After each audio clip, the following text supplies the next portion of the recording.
Kinshasa, Mbote, Congo, Brazzaville, Mbote. Première émission, il y a mois de mars. Je crois, première émission, il y a mois de mars. Super Fête Télévision. Votre humble serviteur Ndeko Danou qui fout la laisselle. Et l'unique journaliste congolais, on a balanda kanaba ange na ye. De la zali présentation ya mokola lelo. 89 95 79 257 081 19 24 343 nde numéro beaucoup benga pona pour participer à l'émission à mokola lelo. Nous sommes bel et bien en direct. Pour nous sabino que nous en direct qui n'a tombé le but bleu. Nous en direct. Nous sommes vraiment en direct. Pour télécharger ma crédit nabino vendredi pour benga quitter oui. On avait eu un petit problème, un petit souci, un problème technique et ça l'a quitté. Tous en à peine mais nous étions en direct. Merci. Aujourd'hui là, on a arrangé, mais tous en a problème, il y a courant. Tous en a problème, il y a courant. Ah, on a vu province à Kinshasa, puis na Congo Mbimba, on a une compétence, il y a DJ Arsenal, Teddy Luamba, un jeune na makambo ya Koko. Tata Mokonjoko, le parmi les jeunes, bazo sala ete bilana yo. Et bébé, ils allaient DG Arsenal, DG Aridi Deso, Doudou Fambalikoun de Liboutaï, Daniel Bumba, gouverneur à ville. Ministre économie. Bato ne faut pas qu'on garde bango. Faut qu'on longo la bango. Na lombango.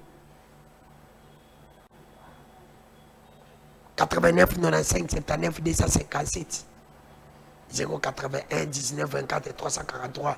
Numéro ils ont la couleur ya montagne, couleur ya rouge. On a beaucoup benga biso na normal.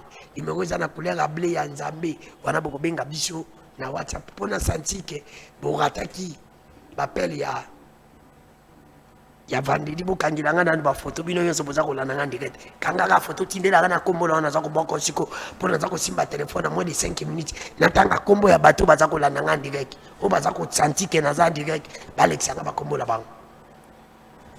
Émission à mokola leo na za na mwana mbuka winner. Ya IDPS na za na mwana mbuka Mike Sen ya ACD. Lelo toza ko lobela sujet kaka moko. Toza ko lobela. Est-ce que comment na candidature il y a Sassou Nguesso comme président encore na Congo Brazzaville comme candidat à propre succession na Congo Brazzaville. Tokoki koloba ete ba Sassou Nguesso ba Kagame bazali bato baza ko zongisa démocratie africaine na sima. Est-ce que bango ba côté ya ba Félix nini? Ba côté ya ba président du Sénégal nini? Parce que les bango pe baza ko umela na bamboka na bango likolo pe za ko kuya te.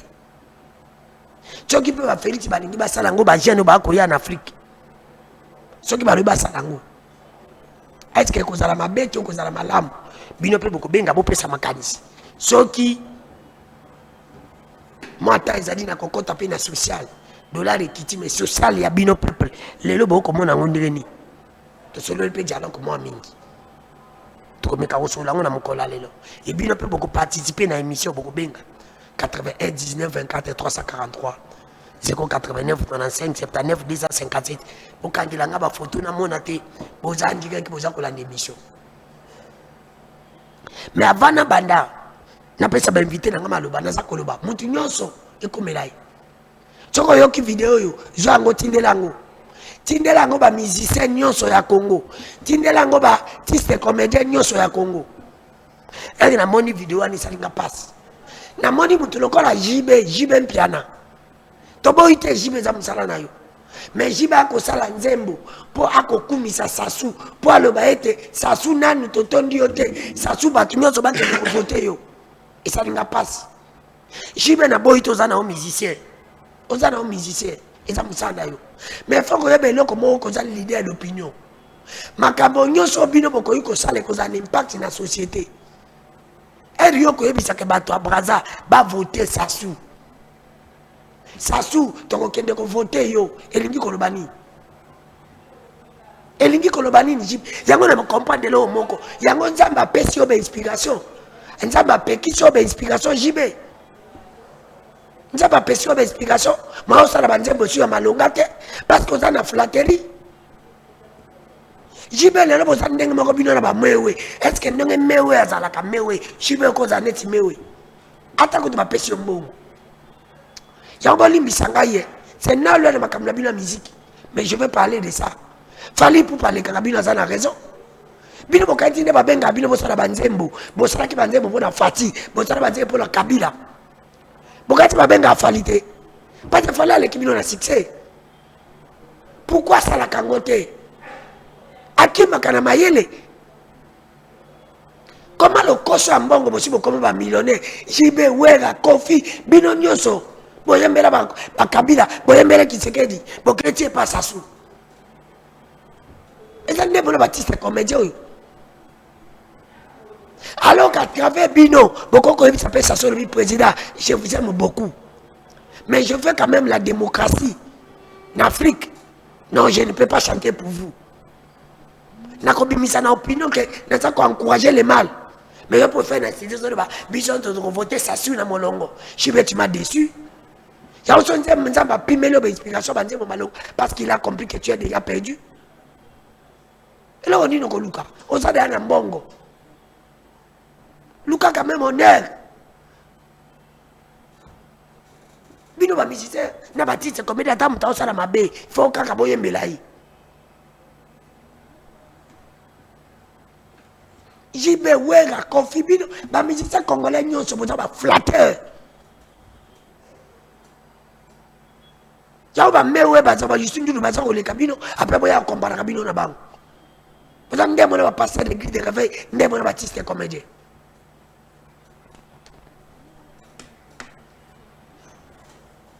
Merci 89 95 79 257 ndé numéro boko benga pona ko participer parce que bo banana ko benga te na moni da ba photo bo tindi bo benga na ko benga te na zan direct bo benga nante na ko fongola téléphone bo benga te na zibino bo benga te bo benga nante bo za calme bo zo linga ni na zo fongola te na ko fongola téléphone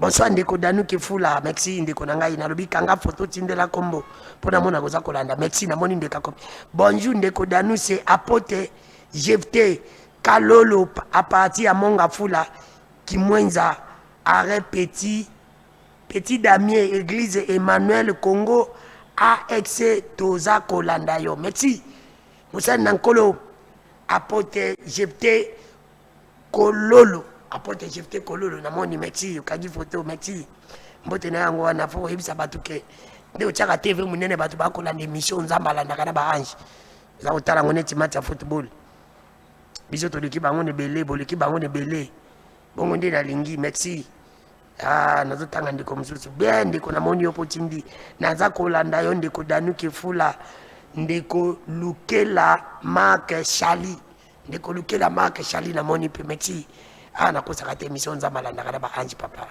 eze émission neti ya bino te monde batu ba benga ozomona amona ozomona si tu l'as dit mot d'ordre en 2026 c'est beau saliko non on a besoin de ça la sondage que bobi mission meilleure émission te pour aux poison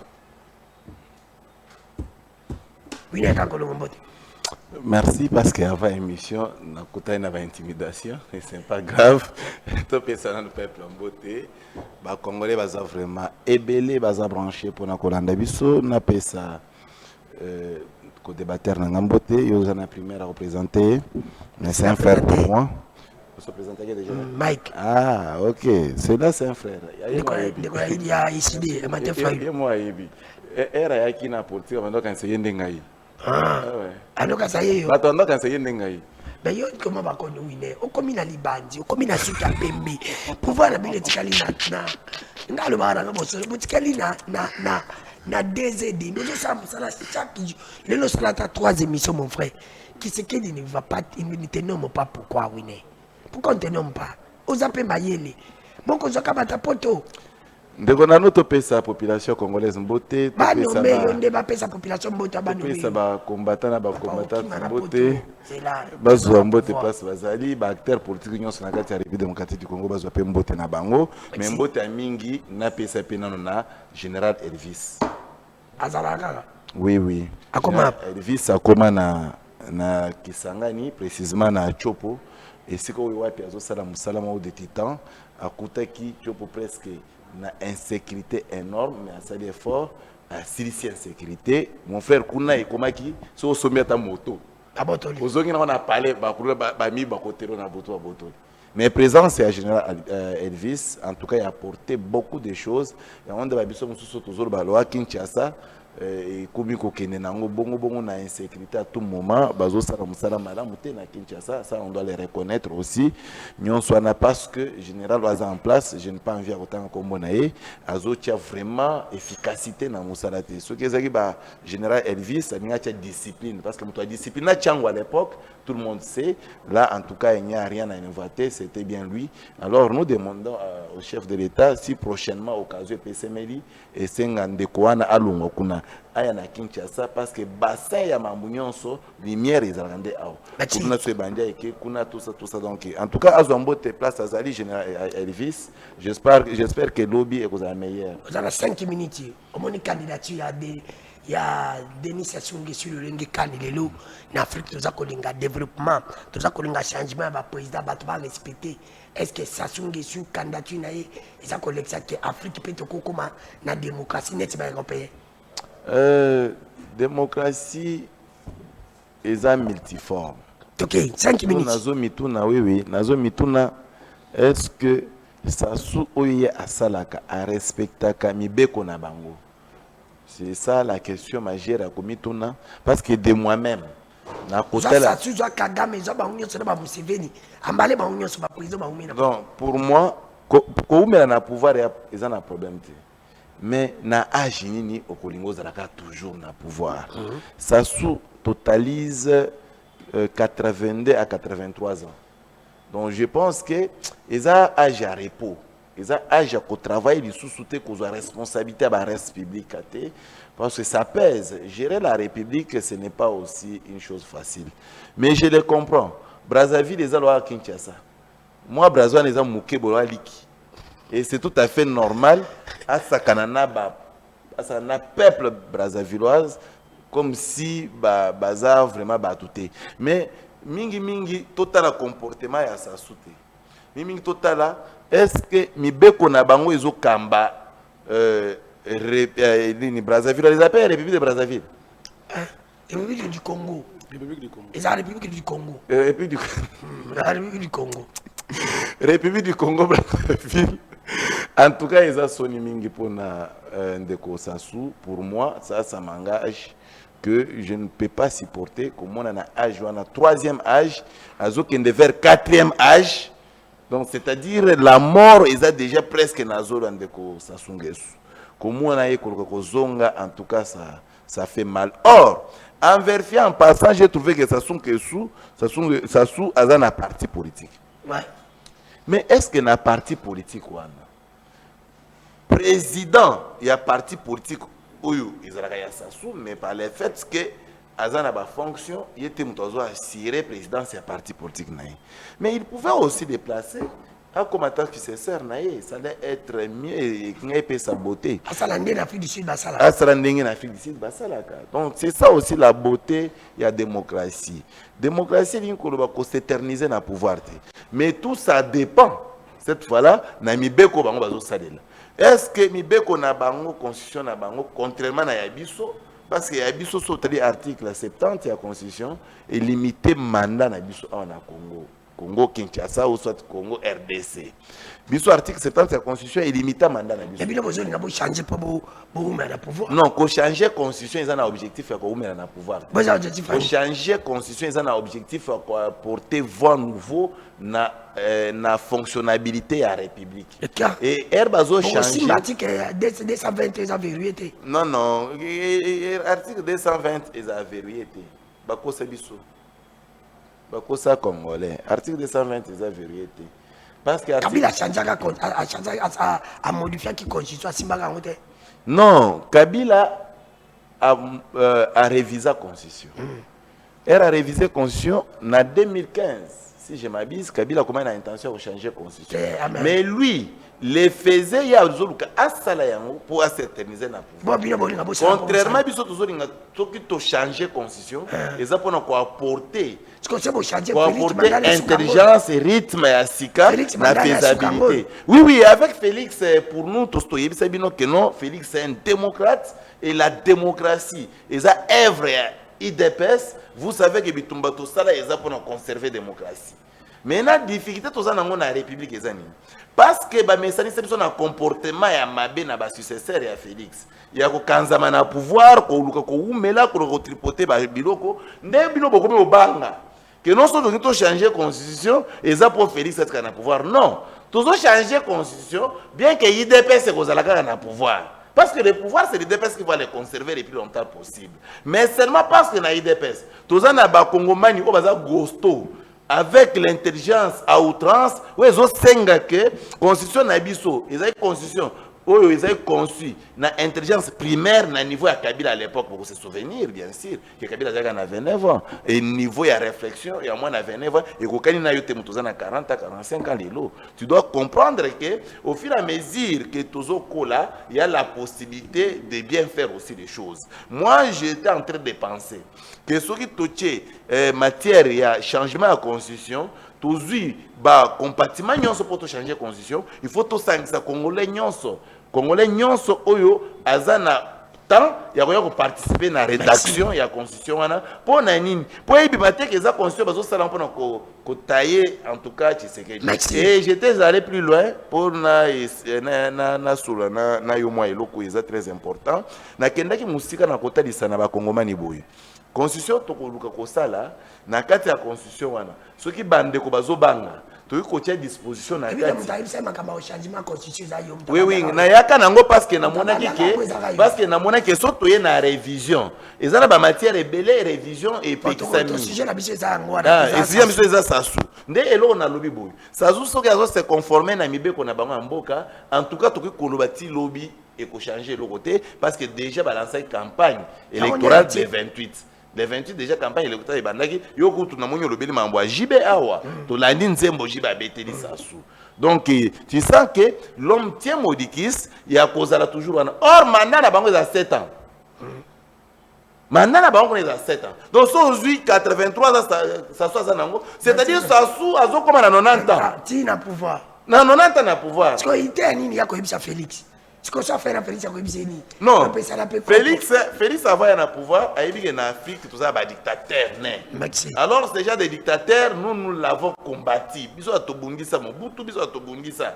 Parce que leur leader, on appelle ça Mobutu. Il y a comme le pouvoir, c'était Mobutu à l'époque. On a un politicien primaire. Parce que la RDC a assumé la responsabilité à côté de ce pays limitrophe. La politique commence à se dérouler. Et Moutouala, qui c'est Afrique. Comment on peut faire l'opposition de très belle manière? C'est Papa Etienne Tshisekedi Moulumba, les Sphinx de Démété, accompagné avec les DPS, nous les cadres que nous sommes. Merci, Martin Winer. Vous avez fait 6 minutes. 6 minutes, tu peux pas, moi, Mboka, Mike. Il y a décidé. Ndeko Mike, c'est une beauté. Mbote, moi, Mboka, Danouke Fula. Mbote, na banadina, surtout, il y a émission Lobanayo. Merci beaucoup mon frère. Partager les plateaux pour nous ici.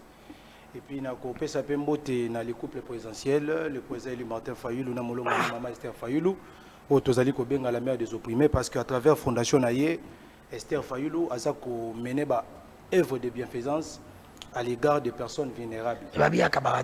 C'est un cabareté, mais pourquoi ça a mené une action à l'égard des populations vulnérables? La PC est entrepreneur, manager, na moi moki azwaka alobité esengé na ngana tala eloko ni nakoki ko sala pona mboka na ngai. Donc ça le rôle batu mususu te lelo basali ba fondation parce que ba komi na passer la pouvoir et puis ba fondation mingi ozo ba o ezana bande ko na biso union sacrée eza financé par les trésors publics mais yé azwaka mbonga libenga l'état te azwaka na moi moke na moi ba business ba n'est pas aina mbongo ça va ya non baza beaucoup plus d'entrepreneuriat ndemo moke bazwaka nde permettre bango ba meka ko sunga ba kongomani. Donc c'est un peu ça ko ba akabagate c'est trop fort parce que à travers fondation on a chaque année à ça la binance rentrée scolaire en décembre awa autaki ko kabola moi lipa moi soso na bande ko na biso. Donc c'est un peu c'est puis tout ça pour ça nzambe apambola ye abaxele mikolo timokolo tokozo effectivité à pouvoir pour être akoba na mosala wana tokei kasination olandi candidature ya sasu olandi ndeko wina ndenga lobi makambo pe ya changement ya constitution yo mtayaka dango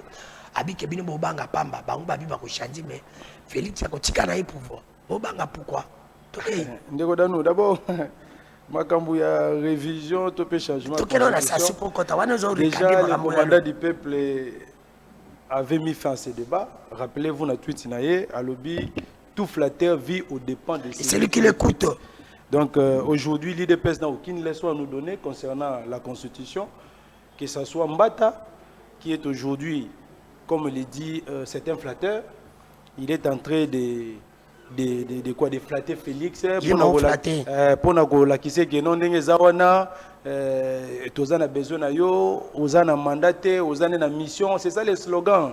Il y a qu'on a vu sur l'IDPS de l'Union sacrée ces derniers temps. Pour nous, le débat sur le changement ou la révision de la Constitution, c'est inopportun. Pourquoi parce qu'il faut à l'Andoki, il faut à la Mouté Mamabe, Nangonga Oyo Mboka est agressé par les ennemis. Nangonga Oyo, même Yemouga article 214, 218 ou 214, je crois bien, ils ont interdit que pendant l'état de siège, l'état de guerre, de réviser la Constitution, mais qu'il y a un débat. Mais il était important, comme Constitution d'habitude totalisée qui 20 ans, et c'est quand même que là, tu vois, mais on s'est rendu compte que la Constitution n'a aucun problème. La Constitution n'empêche rien à Félix de gérer le pays.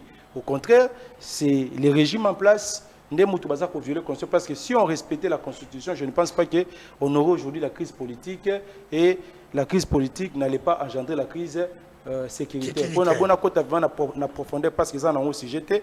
Donc c'est un débat de bas étage, on le met de côté parce que arrogance, ils n'ont aucune possibilité, aucune capacité de modifier même une virgule de la Constitution. Merci. C'est un faux débat. Mais et vous avez peut-être opportunité pour Nabiso, tu es Félix Keno et vous allez un chemin de non-retour. Les jours où ils auront même cette idée-là, il y a peut-être changer ta virgule la Constitution. Donc il y a un chemin de non-retour pour l'IDPS et pour Félix et il va écouter son mandat. Ça c'est un faux débat. Je reviens sur Makamozo le Ghana Brazzaville parce que c'est un pays voisin. Le Bela Biso peut-être le Bela. Le Bela Bango souffre que tous les Makamebele na mboka na biso ko loba. Mais tout le Bela quand même. Mais tout me ko contextualiser ngo par rapport na Makamu na biso ya mboka na Afrique c'est ça. Bango na Kagame na batwana. Tout à fait kotala tout. Mingi kaité. Donc Nakoloba Boye Sassou Nguesso, je crois bien, c'est depuis 79 qu'il est président. Sauf dans l'année, je crois, 92 jusqu'à 97, tant où Lissouba là qui est élu, il était parti à la retraite. Mais si on totalisait les 10 années, parce que de 79 jusqu'en 92, le Congo-Brazzaville était dirigé par Sassou Nguesso. Et puis Faure Bagano, Sassou Nguesso, c'est un ancien militaire. Donc il est arrivé au pouvoir par les puches. À Komiwana, à Fandiwana, Tibabite, il faut que tu aies la démocratisation. Les besoins de la démocratisation, les Souba ont remporté l'élection. Bon, les Souba a travaillé de 92 à 97. Mais alors, si les Souba ont précipité qui départ, et ça par rapport à Makamousouzo, et puis il faut tout la rappeler parce que, au Moni par exemple, Sassou Tango a gagné l'élection en 97, et pas les Souba. À Sainini, à Zongi Namboka, dans le village de à qui nous il ne s'intéressait même plus de la politique. Mais Moto yo, à ça qui était, Batoba Kanissa, Sassou, ils allaient qui est Souba. Parce que les Congolais d'en face pensaient que, à travers les Souba, donc on a quand même un processus de démocratisation, oh, la Brazzaville. Mais ce n'était pas ce qu'ils avaient connu durant les règnes de Souba. Et à mon avis, il y a précipité qui départ. Rappelez-vous, en 1997, il y a eu la guerre civile. Guerre civile, où on est même soutenu par les troupes angolaises, ce qui a fait que la situation était dégénérée. Et Pesaki Sikoyo, les sous-soulignent opportunité na Sassou Nguesso, à la pouvoir. Or, les Brazzavillois avaient déjà oublié Sassou. C'est le même cas avec aujourd'hui Félix Kabila. Kabila c'est 18 ans, Akenaye. Akenaye, Tobosaniye. Mais pas tout ce qu'on va comme ça, que Tobanda ko raisonner Kabila. Tobanda ko luka Kabila Zonga. C'est par rapport. Il y a Bande Konabiso Bazana Pascal à pouvoir. Or, ceux qui Bande IDPS, avec qui nous avons combattu le régime passé. Parce que Yomo Yebara très bien que non, ouais. La vision de quoi des Sphinx, c'était le peuple d'abord. Les Sphinx voyaient un Congo où l'état des droits régnait. C'est pourquoi il parlait de l'état des droits. L'avènement de l'IDPS au pouvoir, Étienne Tshisekedi nous disait qu'il y aura l'état des droits. Mais ce que tu as dit, il y a un Sphinx de res mémoire. Na combat oya mena pour la démocratie. Na lelo comme on a parti au pouvoir. Et puis dès que la coïncidence, c'est-à-dire moi na yé na bokonzi. En tout cas, il n'y a pas match, il y a une contradiction par rapport à la vision des Sphinx. Il n'y a pas l'état de droit aujourd'hui, la constitution et les lois du pays sont violées systématiquement. Si on a bandit voilà, il y a la violation des droits humains, il y a le trafic d'influence, il y a une justice sélective. Donc aujourd'hui, tous les secteurs de la vie sociale sont au rouge. Alors qu'il y avait un peu d'espoir. Je vous dirais une chose, ça c'est un secret de polichinelle. Les gens disent que non, voilà, en 2018, lorsque Félix est arrivé au pouvoir, pourquoi il n'y a pas eu de contestation? Il n'y avait pas eu vraiment de contestation parce que le pouvoir était revenu dans l'opposition. Vous voyez?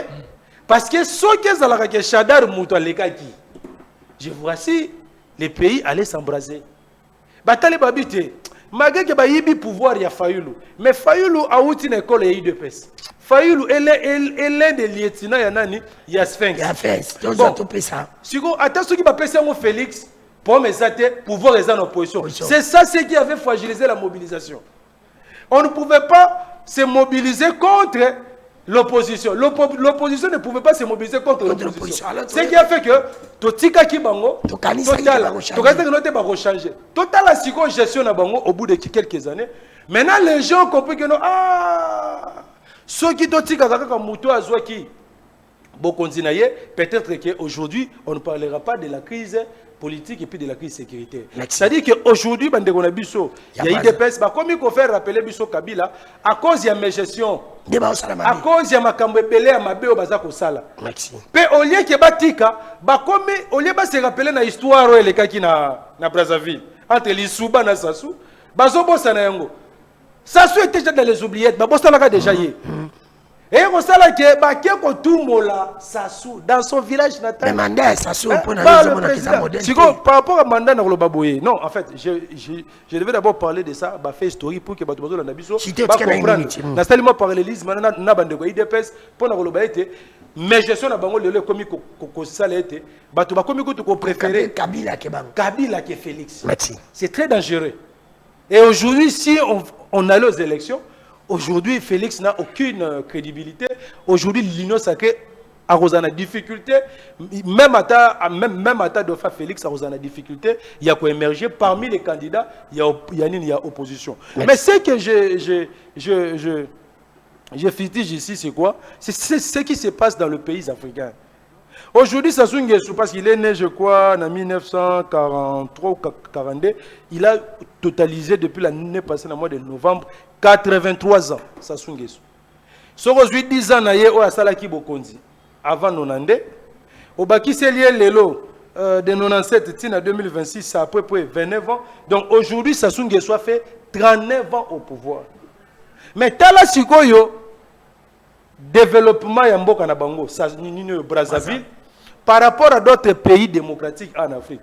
Au moment où Moto a sali 39 ans, à qui on espérait que non, voilà, il va apporter un plus pour le développement à Brazzaville. Mais aujourd'hui, on ne peut pas citer le Congo-Brazzaville parmi les pays en voie de développement, parmi les pays développés en Afrique. Et ça c'est pour vous dire que non, Lelo Sassou Nguesso, donc sur le plan de la gestion, il a totalement échoué. Le Congo-Brazzaville, c'est-à-dire que c'est-à-dire que non, aujourd'hui, Sassou Nguesso n'a pas une nouvelle recette qu'il peut aujourd'hui montrer pour nous permettre à ce que Brazzaville, les lobas à la décoller. Exactement. Donc aujourd'hui, attention, Babaki Seni Sassou Nguesso, 7 ans, 14 ans, il ne fera absolument rien. Et puis, Bango Bazan a mandat 7 ans. Contrairement à Bissou, malgré dirait un mandat à Bangwana, mais aucune réalisation palpable. Aujourd'hui, même à Tanamboga Nabiso, on a connu des crises de sécurité, je ne sais pas quoi, mais tu ne peux pas comparer la RDC avec le Congo-Brazzaville. Merci, moi, le maître Mike Ocean, 81 19 24 343 081, numéro ya Vodacom, ya couleur à blé, ya mapata Nzambi.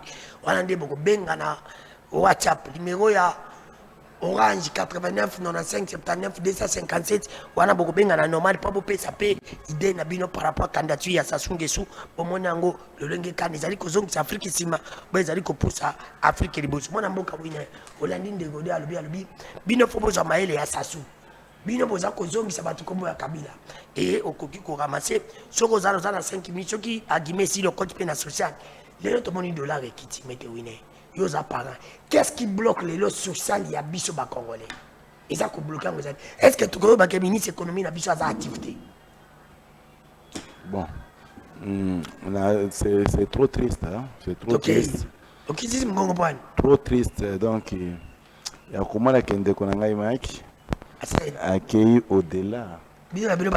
Nazoli n'a rappelé, oui, c'est pas pour rien.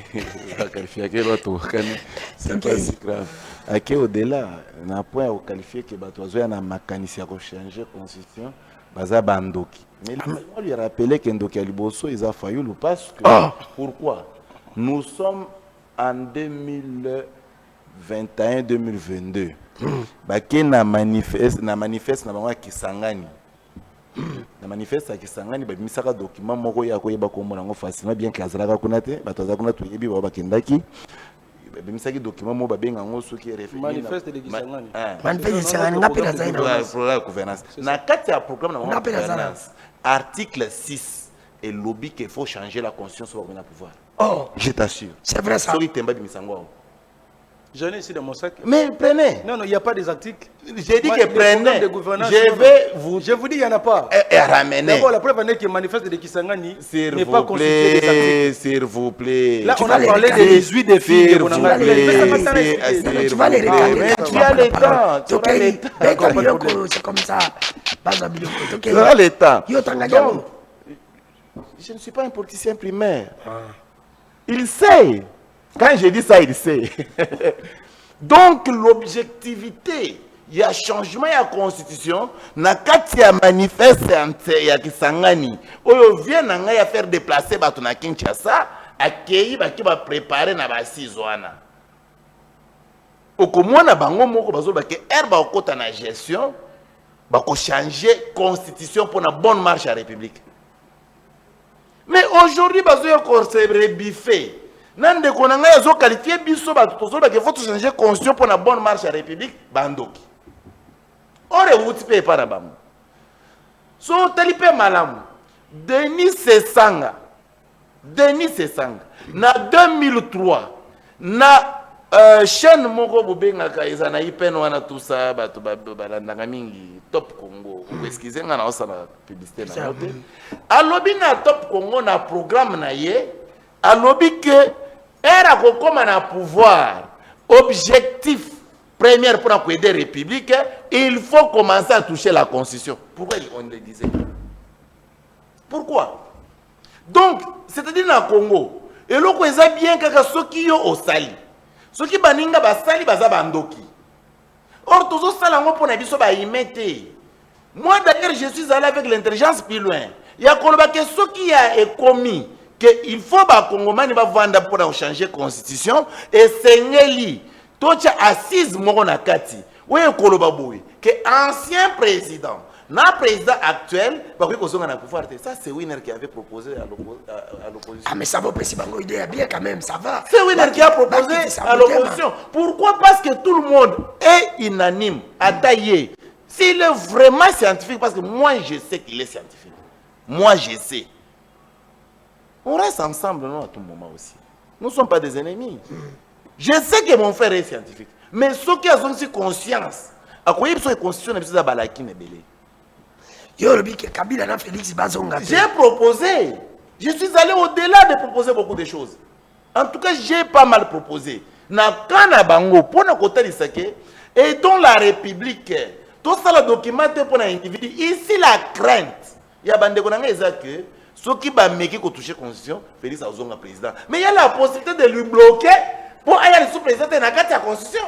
Koloba ex-verbis, Kolobango clairement, ancien président, Joseph Kabila Kabang. Voilà tout un article. Le président actuel, Félix Antoine Tshisekedi, Bakoki ko postila ka les sous-souté après promulgation de la Constitution.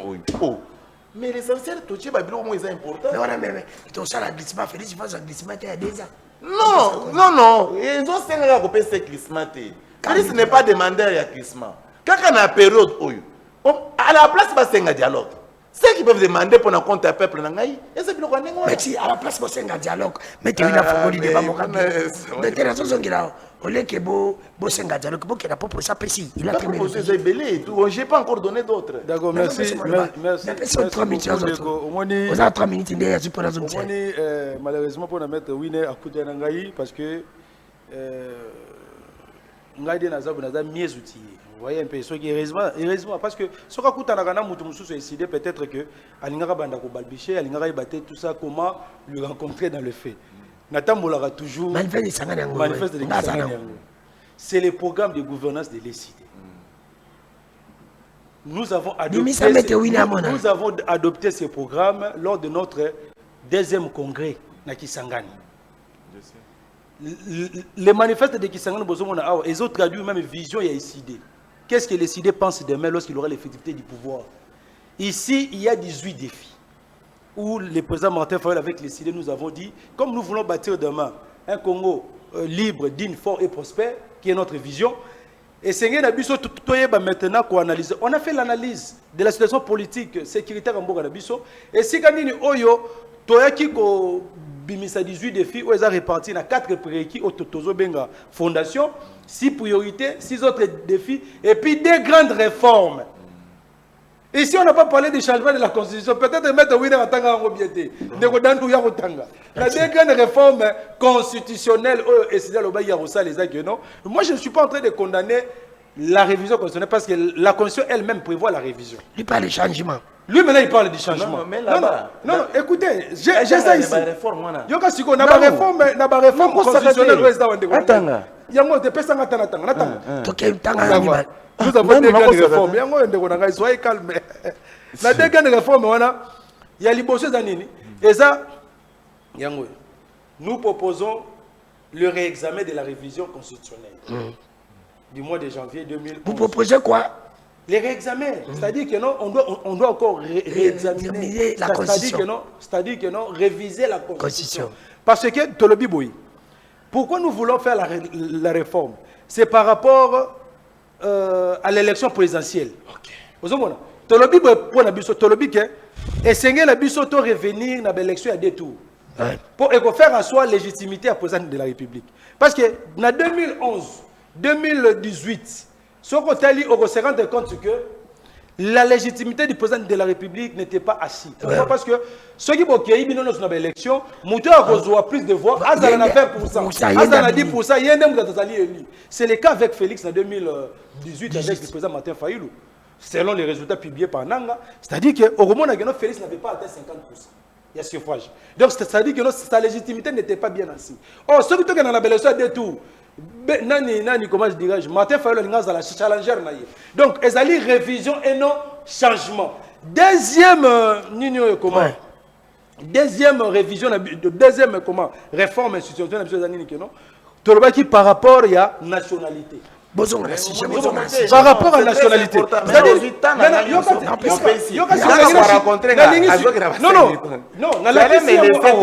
Nulle part il est écrit que non, et si lorsqu'il sera au pouvoir, il va changer la constitution.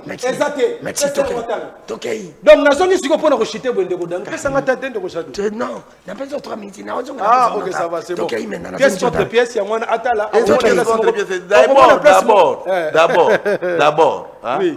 Ce qui est évident, et ça qui est ici, lui n'a pas accepté qu'ils ont parlé de la Constitution dans leurs documents.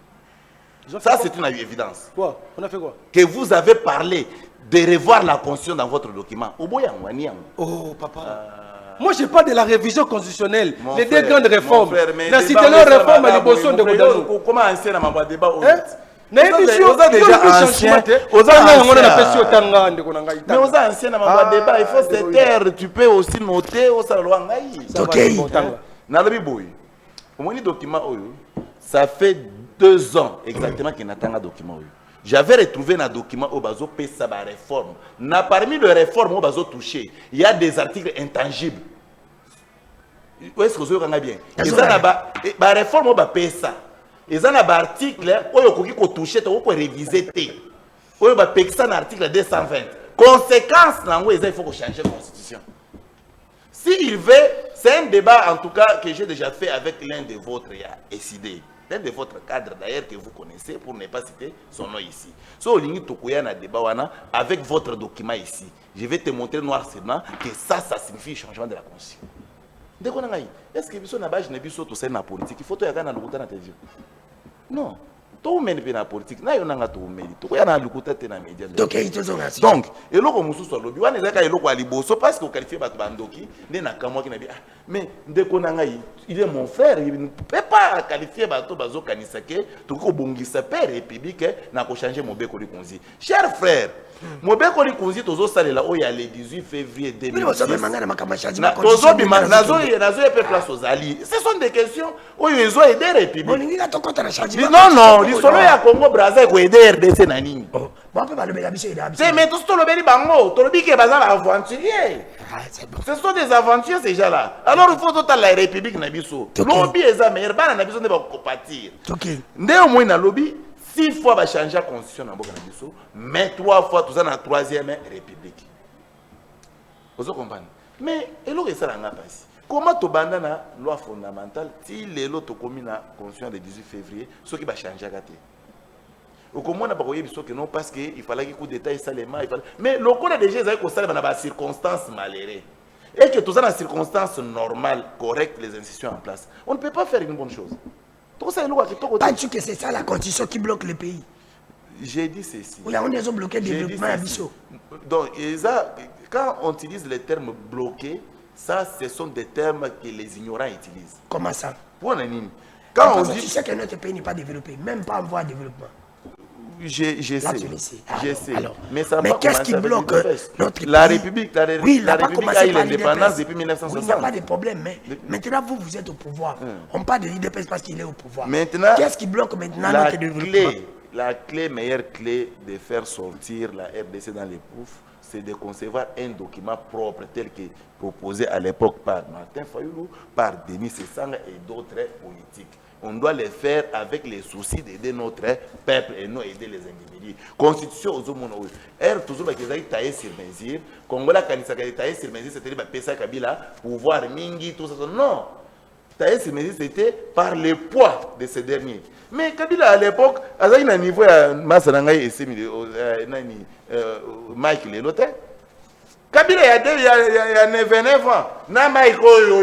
Un garçon intelligent comme ça. Est-ce que Kabila a sa salaire constitution? Oui, c'était fabriqué à sa taille. Je ne suis pas là. Maintenant, je vais répondre par rapport à 2018. Fayoulou a laissé mon frère. Cadre ici, on doit vraiment s'accorder. Alors que Fayoulou, ce qui en 2018, Tshisekedi a géré. C'est l'opposition. Non, c'est du mensonge. Souvenez-vous des marches que Fayoulou a fait. Souvenez-vous des propos que Fayoulou a tenus. Souvenez-vous des propos que Lamouka a basé. Ndekonanga yo a comme ministre ya budget Sikuru. A comment na point ya ko ça l'appel ba investisseur ba ya ko investir pour Félix a échoué. Nani Muzito. Mais wana mimi Fayoulou na l'IPK. Non, soyons sérieux. Vous avez tout tenté. Mais seulement que Dieu était du côté de la vérité et la vérité s'appelait Félix Tshisekedi à l'époque et c'est comme ça que Félix Tshisekedi est là. Soyons aussi corrects. Et c'est ça le fait de la République démocratique du Congo. Maintenant, pour il devait se faire rappeler les Congolais Kabila à cause de la mauvaise gestion. Ah, c'est compliqué. Bon, Tozo Kanisa Kabila, parce que Bino, beaucoup mieux Kanisa Kabila pour la mauvaise gestion na biso, yebisa biso exactement na 18 ans Kabila sala kinini il dépasse na 7 ans pour ko sala. Débat débat na komo lemba. Qu'est-ce que Kabila nous a pondu la République pendant 18 ans? Et qu'il dépasse dans 7 ans, qu'est-ce qu'on n'a pas fait? Donc on a 7 ans. Dans 7 ans, vous avez mieux fait que 18 ans. Dans 7 ans, nous avons mieux fait que 18 ans. Exemple, il y a des quartiers à Kinshasa. Il fallait qu'ils arrivent à Tshisekedi pour chaque quartier, ils ont fait ça coudron. Coudron.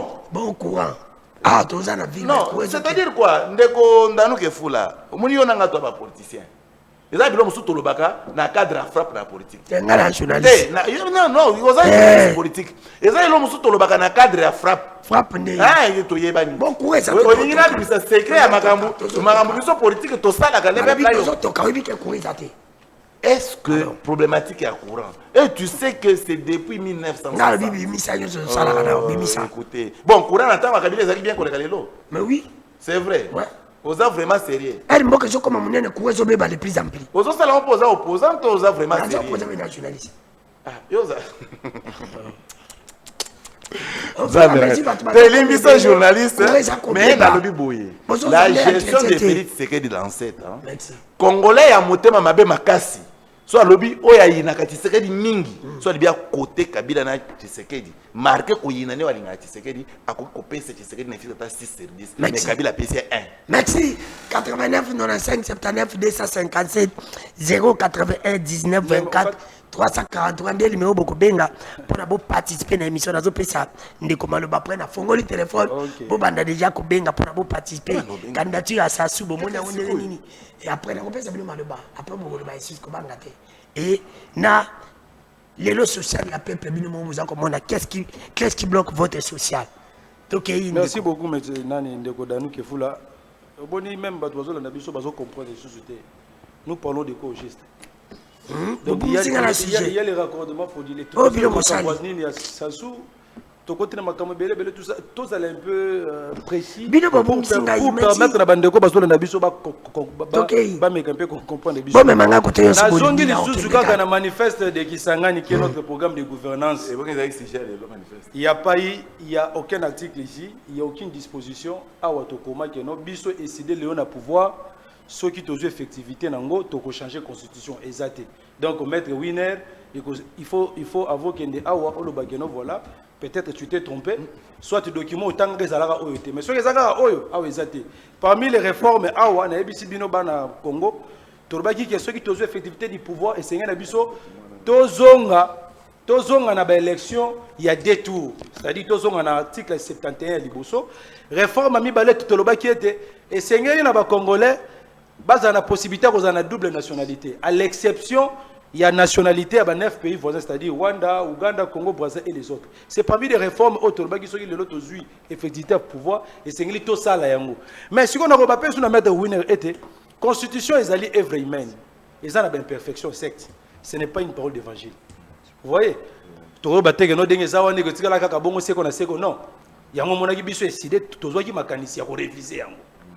Pourquoi est-ce que débat on a révision topé à changement au bino boye nango pourquoi boyaki na on a premier quinquennat na binoté na ba na on kala c'est ça le problème pourquoi boyaki na on a premier quinquennat te boye na ngaka siko botre na 2 ans il faut que ba botre na 2 ans na ba to ba yebinga ba yebinga na ba na mambo c'est ça mais siko on a 2 ans au botre nango malheureusement pour vous nous sommes dans une situation de guerre de crise sécuritaire.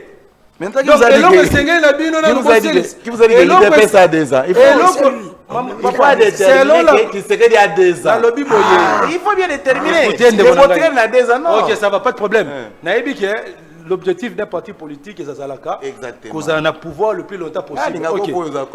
Donc, Félix, mandat est aussi là, 2028. Donc, et Sengeli sur la bande de Nabiso Winner, Baye Bara déjà, n'a pas remplacé Félix. Pour que Baye Bandeni va défendre le bilan la bango. Donc, ndeko danou ke fula mettre Winner à comprendre que non, décider la mouka totela jamais ko loba que ceux qui te suivent le bokonzi to ça la changement de la constitution. Je reviens maintenant à la social ndeko na parce que on est le mot très important. Alors bien non ndeko Mike azolo ba ki ono batulelo ba komi ko regretter nino yo départ à Kabila à cause de la mégestion IDPS. Mais c'est vrai. C'est vrai. Tokeina nous sur le plan sécuritaire. C'est un exemple. Kabila a tiré Félix Mboka avec 145 territoires. Mobimba avec 26 provinces, avec une superficie de 2 345 000 km². Avec une armée bien structurée. Organisée. Boni lelo après 7 ans. Une bonne partie de Mboka na biso et ça na maboko ya bapaya. C'est-à-dire que sur le plan sécuritaire, Félix a échoué. Alors qu'il nous avait dit que ceux qui n'a commis, ceux qui, comment dirais-je, qui me sont na partie STT, n'a considéré le premier mandat négatif. C'est-à-dire que le premier mandat à Félix, il a qui négatif. Échec. Donc échec, il avait échoué. Zéro, mais bon, il y a reconnaître qu'il a échoué. Mais mettre Winner à la télévision pour dire que voilà, ils ont quand même fait des exploits. par rapport il y a la réalisation et un régime passé. On a sur le plan sécuritaire. Sur le plan social. Puisque le social dépend aussi de la rémunération, c'est-à-dire la condition de vie des fonctionnaires, des militaires, des agents publics de l'État. L'élo. Namboka na biso de Konani, tout ça. Au Yébi même récemment ici, les fonctionnaires, ils ont d'ailleurs déjà un retard de 1 mois de paiement. Mbongo Bafouti Bango ils allient à mois de décembre. Il y a décembre. J'avais besoin de noter. Je vous dis, maître Winer, j'avais besoin de fonctionnaire. Tous les janvier. Non, l'État tant que fonctionnaire, dans la politique. Oui, dans la politique, dans la fonctionnaire à l'État. C'est l'État qui me paye, c'est pas Félix qui me paye, c'est l'État. C'est le gouvernement qui te paye. Non, c'est le gouvernement qui paye les fonctionnaires. C'est le non, ne comprenez pas ça. C'est pour ça que tu te fous à député. Et alors, on a des député national, il était là. Non, c'est le gouvernement qui paye. Non, c'est le gouvernement aussi qui paye les députés. Oui, mais c'est vrai que c'est le gouvernement qui paye. Écoutez, Ndeko.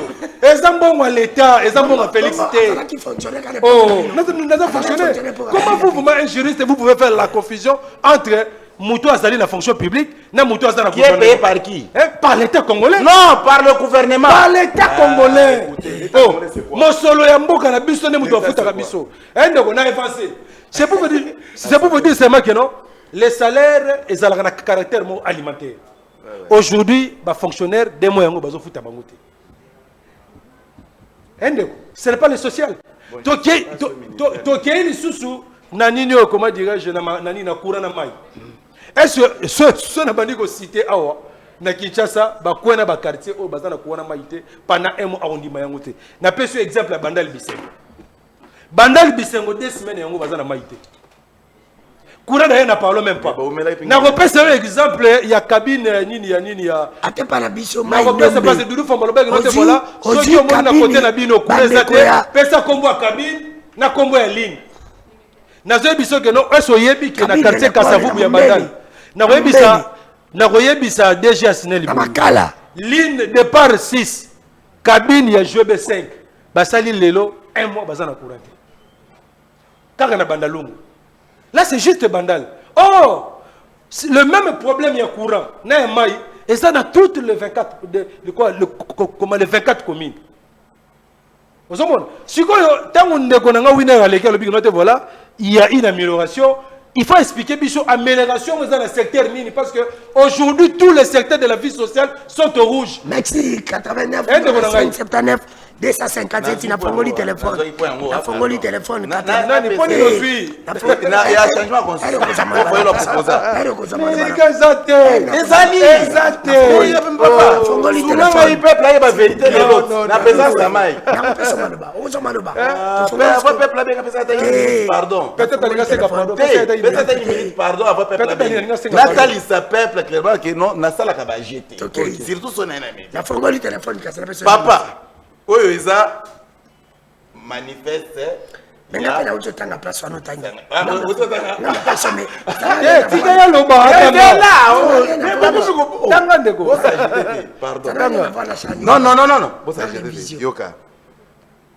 Réforme constitutionnelle.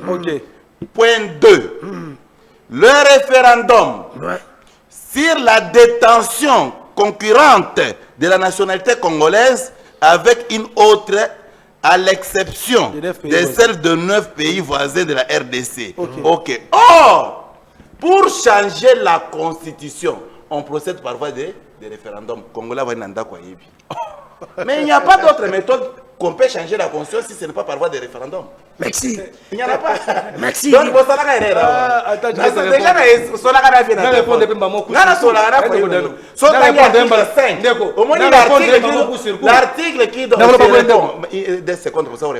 l'article qui donne le pouvoir pour changer la constitution dans la constitution, c'est l'article 5 de la constitution. Parce que le pouvoir est passé dans le peuple, pour le peuple qui a un référendum, pour changer la constitution. Mais lorsque vous avez pour un référendum, vous êtes en train de penser quoi? De quel article? Non, mais c'est ça, non?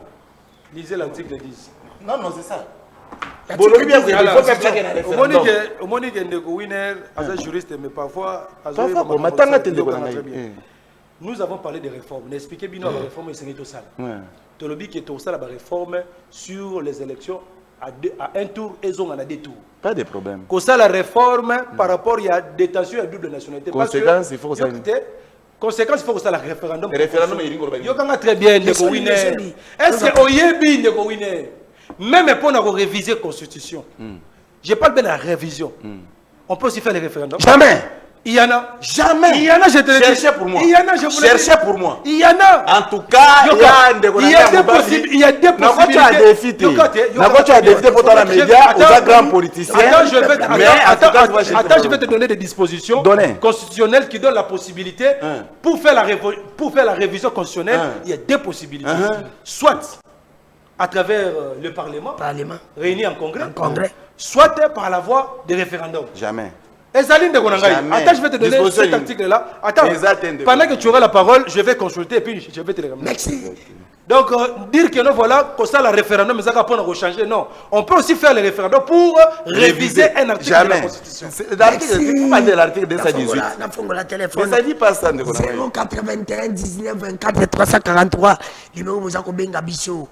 Na WhatsApp 89 95 79 257 indé numéro beaucoup benga maintenant pour la participer à l'émission bino pour la bino candidature à Sassou Nguesso bon mona ngonde ni so ça na bino peuple bon mona ngonde ni est-ce que pour la changer la constitution il faut qu'il y ait un référendum ou bien qu'il y ait non pour la révision de la constitution il faut qu'il y ait un référendum ou bien qu'il y ait un Parlement réuni en congrès. Bino pe, vous avez juriste, vous avez tamaïle, vous avez participer à l'émission na biso.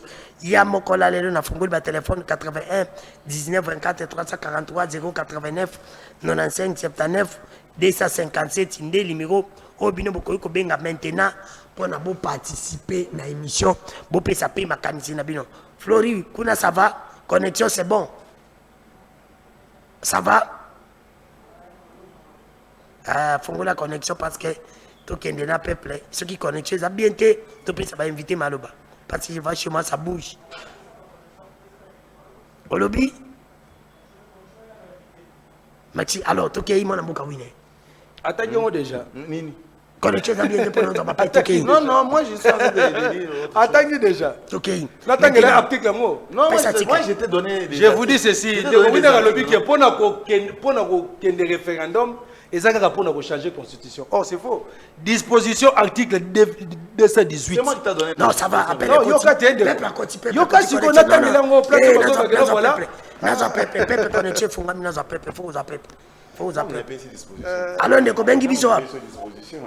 bonsoir.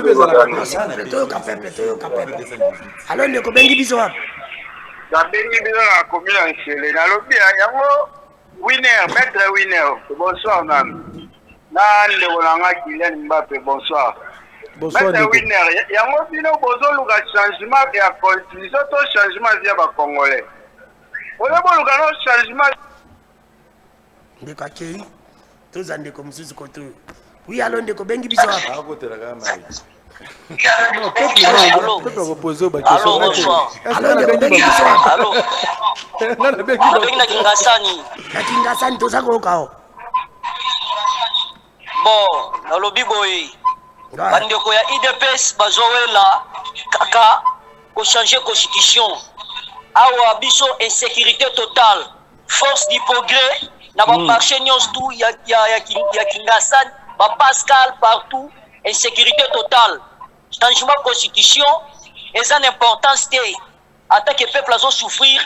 Guerre ça na mboka. Bako bazowela changement ya constitution ko bayebi ke mandat esili bali bako mapre po mandat sila. Yango ba toucher constitution biso peuple to kolinga ngote parce que bazo sala lelo moko ça avantage ya biso peuple té. Biso peuple to souffrir.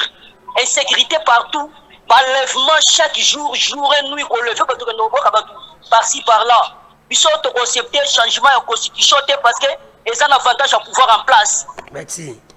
Ah, 89, 95, 79, 257, c'est ok. Oui, allons de Kobengi Bisop. Oui, on a bien eu une Kimbacheki. Tout ça, quoi, quoi? Mission à Kimbacheki, ah, ouais, comme un jour, moi, de l'estage. Ah, bien qu'on a passer de l'estage à l'estage. siko ye mutu IDP chance bakenda mboka eza bien bashinga kusho mboka eza bien afana na lola to afana na miyo na mokili normal afana na lola te azaka na si basi wasaba banti mboka eza bango te kabila media kokata kini bongo bango siko pona yo candidature Sassou mona onde candidature Sassou eza nini spéculation mona onde spéculation ça va spéculation ndo wa Sassou avani bambule belé na pouvoir ile oni asali est-ce que vie sociale ya Brazzaville na Belgique to kombango merci bongo social na biso peuple yo mona ndé social na bino lelo zo mona onde social eza zéro social eza zéro kutu bango kuna IDPS peuple d'abord eza la suite merci oza peuple tikanga peuple benga peuple oui alo ndeko benga wapi okay bine uza mutema mabebe ese peuple ndazo benga bungana oyiba peuple obenga nazo ba telefone oyamba na ibi bali bayo bato babenga tesco ozo ina peuple point na ko pesa yo ozo ba ni minute ezali alo ndeko obengi biso oui allo obengi biso na niveau ayi naza na yolo na kalamu na lobi boye papa toza ko ka na pesi bino mbote bino nyonso na kata studio na lobi boye mbote mais constitution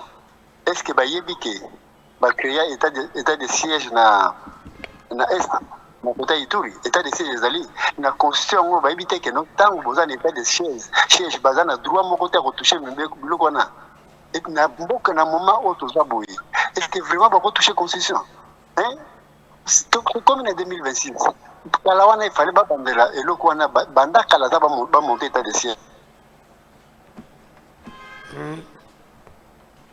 nazo tuna meti wine mtu na meti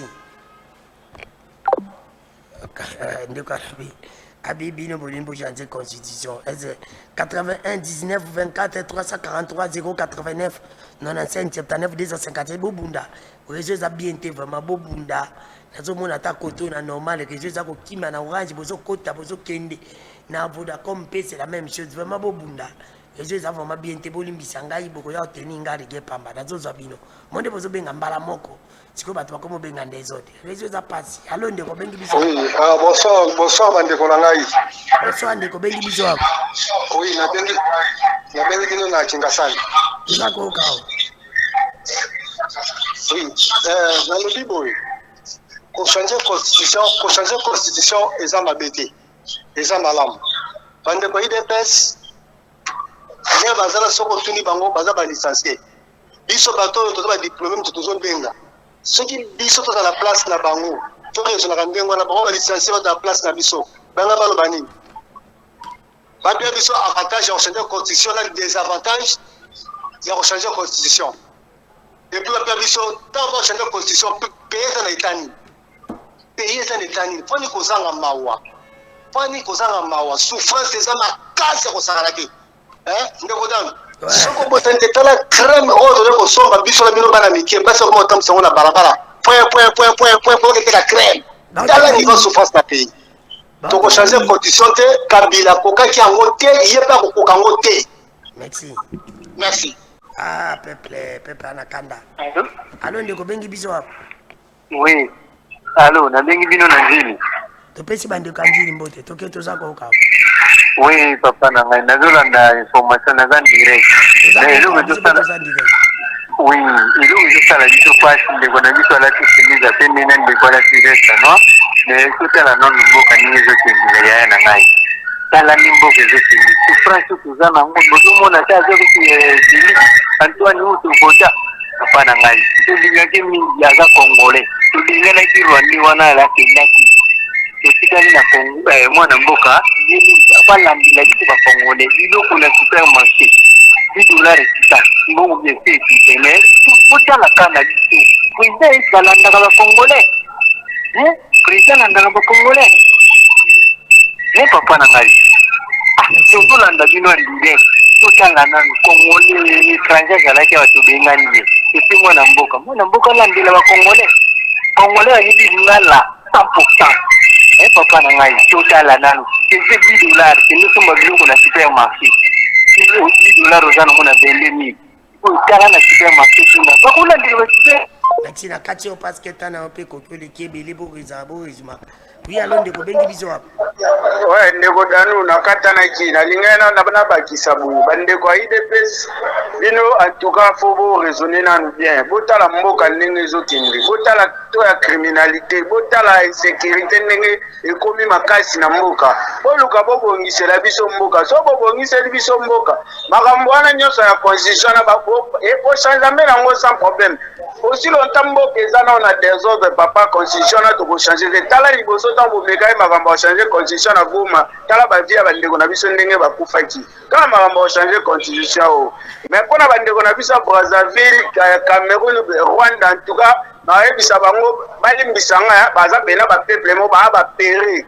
bolimbisa ngai nafingi bino te mais na bavie oyo bino bozalaka nango boyebisaka biso en tout cas biso bacongolais toleki bino po biso tobengana kabila soda mais bino bokobengana sasu te civil merci baba pere balobaka te biso toleki bango na esprit alo ndeko bengi biso allô bonsoir bonsoir allô bonsoir bonsoir ndeko bengi biso wapi na bengi depuis Kimbanseke toza koyoka bon nenga koloba kaka mpona ndeko winner kakolongo bazonome ye pete ndeko win bosalaka na lola boyaka na tongo to bofandaka na mabele awa ayaki na 12h30 comment c'est possible pasi ya population eza bino idps bozomona comment bazosouffrir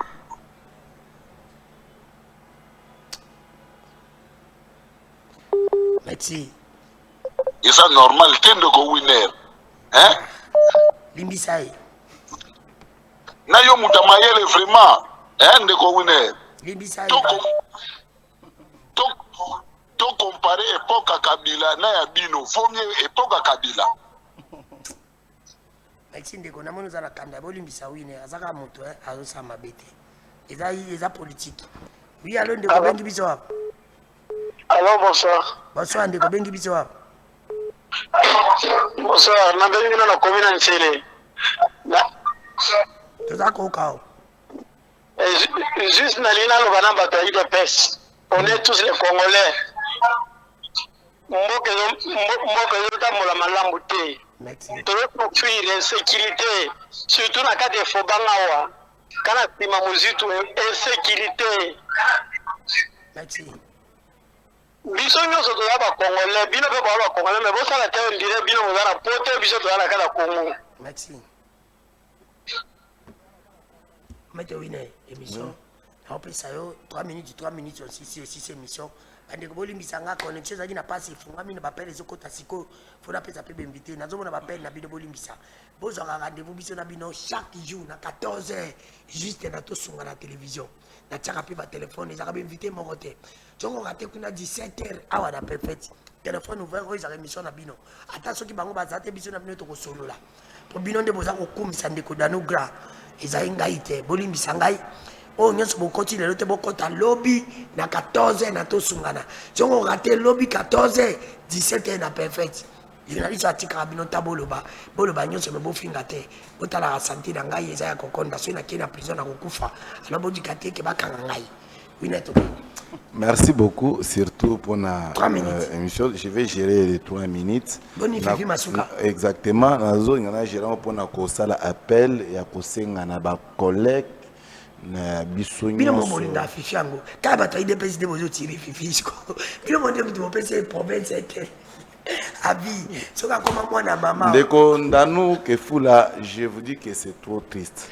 Omoni ba collègue na biso mususu bazana balekaka na etando ike oyo tobengaka mpe ka bacommunicateur parce que nazalaka coordonnateur na bango nyonso bacommunicateur yo coordonnateur me bapesa o pouvoir me bapesa o force te osuspende joel kitenge mete baboyi suspension azoleka yo coordonnateur non akoki koboya suspension te suspension ezokourir le problème ezaki azoleka na média na katimini Donc on a ndenga kobata makwa. Donc sinon publiquement comme ça, hein, moni na débit ezalaka so leki na média au kati ba extrait au baki na ba groupe na biso ba forum na biso ya parti bon ça m'a pas été pas na bango mais il les fait puis a comme so a série émission a bombi yango akebaka na ba forum oyo ba communicateur a IDPS bazate mais tout le monde sait akobanda na yemoko okise kabuya mwana bute na mutu ya suka IDPS a ebi kende ko jouer kitenge suspension les en kati ya courir parce qu'ils avaient pendant 3 mois et je pense que ça consommait 3 semaines si je m'abuse pas. Mais ici souci majeur les amis.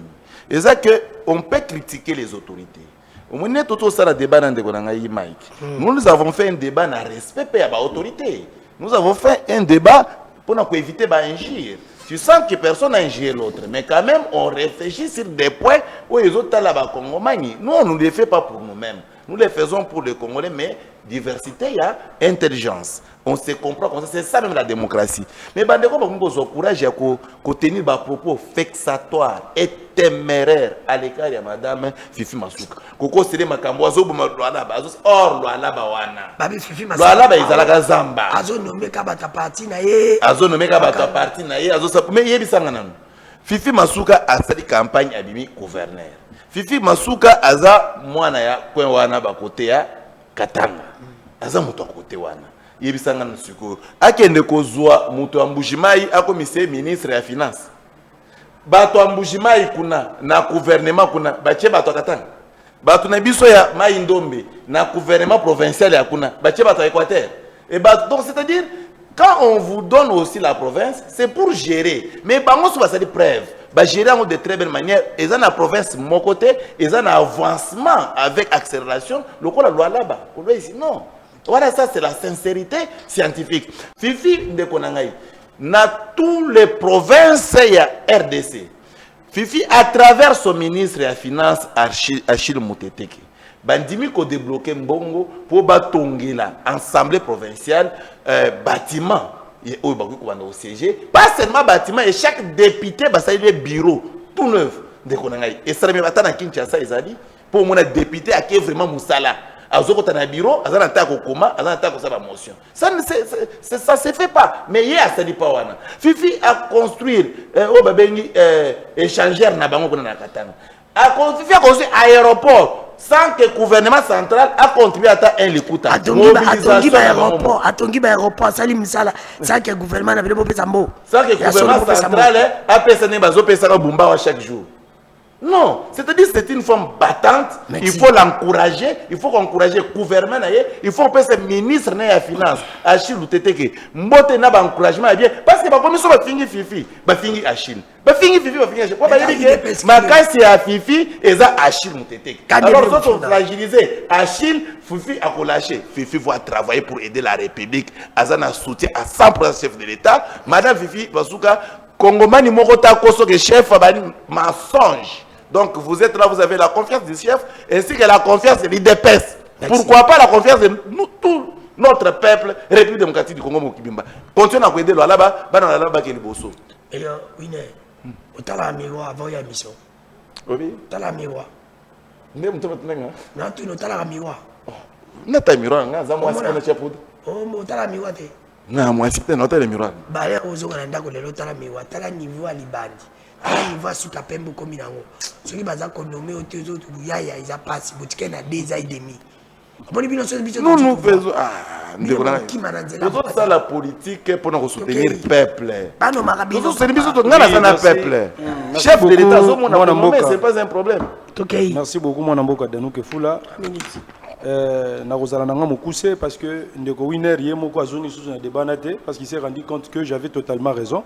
Sur Botangi article 218 dernière alinéa nango balobi que ezala projet, ezala proposition topé pétition ceux qui ont soumis dans le référendum ils ont approuvé par la majorité des 3/5 des membres où ils ont composé congrès. C'est-à-dire que aujourd'hui réviser un article de la Constitution beaucoup qui soit qu'on approuver en un congrès soit qu'on ne peut soumettre en un référendum.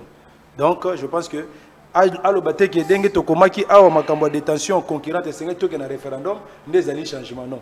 Donc on peut faire le référendum aussi pour la révision de la Constitution. Et puis, débat. C'est un gars qui a prochainement pour tout ça débat. Ok, pas de problème. Prochainement, tout ça, moi, débat, on a pour les bien. Ok. Et puis, pour la biso, Baï décider la Mouka, débat sur la Constitution, c'est déjà révolu. Tellement que maître Winner à côté qui n'a pas épinglé mais en tout cas, biso vraiment, à ta communicateur, nous avons même eu des instructions claires. Au niveau directoire, on a biso parti. Mais par respect des téléspectateurs, il y a des journalistes, au moins, tant opposé tout ça. Donc, on a beau indiscipliné pour nous la sanctionner la partie. Donc, il y a des débats, il y a un faux débat. Donc, c'est ce que on a tiwa, il y a des distraire biso. L'unique chose que nous devons aujourd'hui, comment c'est-à-dire proposer, les alliés que nous avons Baï Congomani toko fanda dialogue nakati ya dialogue pour nous coloca to crise musala te parce que aujourd'hui l'unique qui recette o etikali ndeko l'unique qui recette o etikali pour na to luka to résoudre sécurité na mboka na biso ndeko danuke fula ezali koke na dialogue pas un dialogue sélectif lokola ndenge Félix Ngasala mais un dialogue inclusif avec toutes les composantes sincère tout le monde sincère avec tout le monde ndesika oyo tokolobela Toko milimbisa et puis toko ça la réconciliation entre les peuples congolais. Na lingi na chité moi mouké. Monsieur Sili. Na chité il y a 3 minutes. Na za 2 minutes. Tala basa kuna monsieur. Na za 2 minutes. Ndeko, na za 2 minutes na chité. Cameraman azokanzala. Azokanzala. Na lobi na chité pa kwa lolaba. Car juste un mot pour la lolaba. Bana za biscuit. Juste un mot. Soit on lobi pe lolaba na ndenga na yo. Yoka, pour na lolaba na lolaba boy. Au moins la province de Lualaba n'est pas seulement Kolwezi. Il y a de cela 6 mois, moi j'étais dans l'un des territoires de Lualaba. Dis-le, je crois. Il n'y a pas des infrastructures de base. Bateau baza ko critiquer Fifi Masuka pour la gestion, il a raison. Mais yo mo na za province. Na province mais ni to. Na lobité Lualaba. Ne confondez pas la province de Lualaba avec les chefs liés de la province. On parle de la province. On voit les chefs liés. Mais moi je ne comprends pas les Congolais. Dis-moi un peu. Dans votre territoire il y a quoi? Si ce n'est que des maisons en chambre. Dans votre territoire. Tu es tenté maintenant d'accuser. Je n'accuse rien. La République démocratique du Congo, la République démocratique du Congo ne commence pas avec l'IDPS. La RDC a commencé depuis 1900. Oh, mais ça c'est quoi ça? Mais il y a quoi dedans? Nous avons versé gouverneur. C'est Félix qui avait fait le découpage. C'était Félix qui avait fait le découpage. Mais c'est le gouverneur qui gère la province. Félix avait fait le découpage. Dans votre province, il y a quoi? Donc, il faut laisser Fifi calme. Laissez Fifi calme. On vous envoie. On vous donne des billets verts pour venir parler de Fifi. Ce n'est pas normal. Il faut laisser la gouverneure faire son travail. Nous sommes là pour vous contrer. Nous sommes là pour vous contrer, monsieur. Dans votre province, il n'y a rien. La responsabilité est comme qui a Félix qui gère le plan. Ce n'est pas Félix. Lorsque vous allez lire la loi sur la territorialité, vous voyez la compétence revient à un gouverneur. Mais c'est notre problème. Mais il faut parler de Bumba plutôt. Ou attaquer Bumba qui est Fifi. Fifi fait mieux que quiconque. Fifi fait mieux que quiconque, monsieur. Merci beaucoup, il faut revenir sur ça. Il va revenir sur quoi? Si tu oses revenir sur Fifi, ce n'est pas normal. Parce que j'ai des preuves. Débat sur la constitution, je suis là. Débat sur d'autres choses. Si la même gestion de la province de Lualaba. Mais s'il faut faire un débat avec toi, moi je suis prêt. Comme ça, je vais te montrer comment Lualaba est la meilleure ville de la RDC n'a jamais connu dans peu de temps. Merci na mwana mboka wine, merci na mwana mboka Mike, merci na merci na nga Flori, merci na nga Soza ni salama bien. Merci na Gaïta, 1 minute, je vais finir l'émission Les journalistes sociaux les droits de commenter. Oui, nous avons mon de quoi yimba bazanga mawa. Ayo bango héritier bazanga mawa. Oui, na mboka oyo na comprendre ka biso penza ba congolais to zanga mawa. Ndeko monga benga ka le bele comme ça très important. Si tout bande ko ya pouvoir, bolo banga na journaliste à opposition. Mais bino bozanga mawa. Wale bino bozolu ka bo changer constitution. Pour la niveau cause idée wana teke bolinga na maele na énergie bolinga bo changer constitution. Bo tia yango pour ko changer vie na biso. Mais là il changer vie na biso. Bo changer vie na biso to bonga. Soki biso to bongi, to pesa bino constitution tala. Makambo la zone babande ko bolimbisa ngaye. Em choko to choke bino. Ata za boza peuple congolais neti mwasi soko lingi mwasi apesa biloko tata na mama yo bongisa na vie na ye pesa ina mbongo zo swe na ye soko bandi ko entretenir ye akopesa yo oui c'est pour te dire que soki bolingi biso to pesa bino bo changer constitution bo bongisa na vie na biso peuple tala makambo bino bozaka nango peuple moko aza na carte ya distinction namoni batindeleka soko fille moko soki misu soko asalaka théâtre tala biloko batinda réseaux sociaux bazozwa ata basuba kotela ye basuba bando tala batindelaka bafoto ebele mpo na nini te botindelaka bafoto ya Kisekedi ere asalaka mabe mpo na mboka bozotindelaka bafoto mpo na sala nango nini na réseaux sociaux tomona basuba kotela ye basusu baloba makambo na ye makambo etalaka peuple te nde bino boyaka wana nde botie conseil fali makambo afere makambo ajibe ata mutu moko ta kotia live mpo akondele jibe nde ayembeli sasu aza te ke jibe tika koyembela sasu aza modele te bino makambo oyo eza mpe malamu te bino nde boyaka oyo malamu bokoya te lelo bolobela lo makambo etali réseaux sociaux bosombaka bamega na bino e osaleli mega te perturbation ya réseau bango moko bakati oloba te osoti mega esili bolobaka te otie wifi na ona ndako perturbation ya wifi ya bango moko ya canal box osaleli te ata ema aloba te bolobaka te yo moko kaka otini mutu mbongo oza na ville otini madame mbongo ya wenze na Kingasani 20 000 francs po balongola ata 2 000 francs na Orange Money na M-Pesa bazolongola 5 000 réseau koloba te osombi crédit na yo po benga oactive connexion ya bango moko 48 ekoki mege ekei mutu akoloba za te me bino makambo boyaka kaka yango wana biloko eza komata mutu akoloba te bana moto batiaka bapri na bango ndenge alingi mutu akoloba te soka moni olati veste apesa opri na ye mutu akoloba na aza te bokoloba te me makambo atina te nde bino boyaka o peuple moderni soki mboko eza kobonga te mpo bino moko peuple boza na kati ya distraction. C'est la vérité ndeko danu, je vous avoue. Natikala komona peuple azoba neti peuple congolais te botika olimisa nga mpe naza peuple naza zoba zwaka na réseau sociaux tia makambo buzoba nde bayaka wana baza koloba mama oza kitoko olati bien